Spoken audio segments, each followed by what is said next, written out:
Hey lovelies, welcome back to Home by Designs with Marilyn. And today, guys, I am working in my bathroom.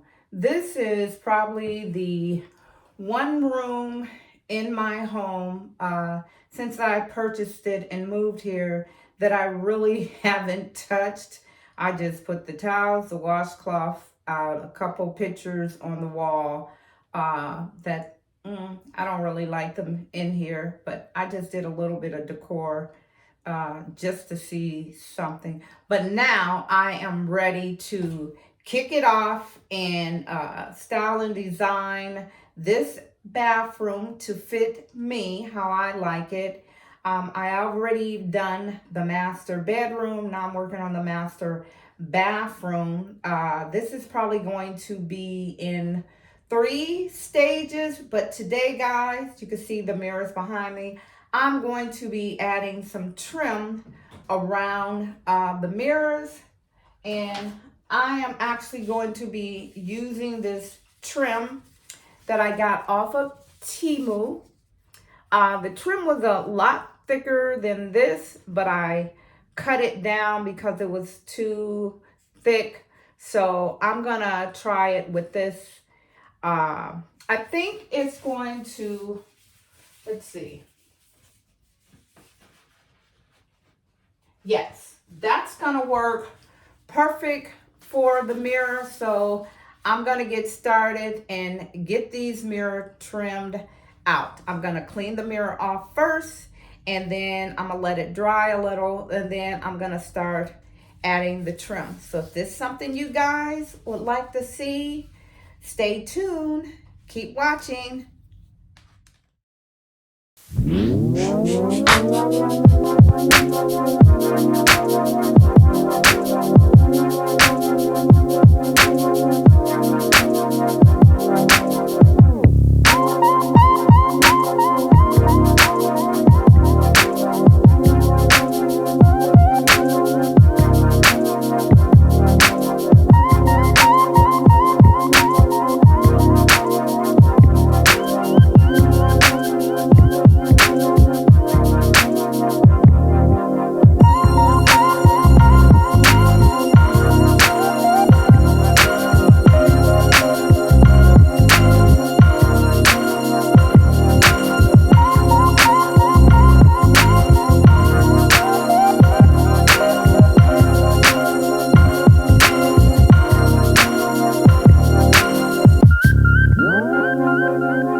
here is the finished look. I think it came out pretty good. There are a couple of sections I do need to cut off a little more to make it more even. And the mirror does have like some metal brackets. I'm gonna have to cut around them just for an air bubble to make it flatter. But the overall look, I think it came out really nice. I do like it. Next in my bathroom, I am going to be doing an accent wall using the electrical tape method to give it a geometric design look. But I think the overall look of the pill and stick border to frame out your mirror came out really, really nice. So guys, be sure to come back for part 2 so you can see the accent wall design. And as I always say, I hope to see you in the next video. Smooches.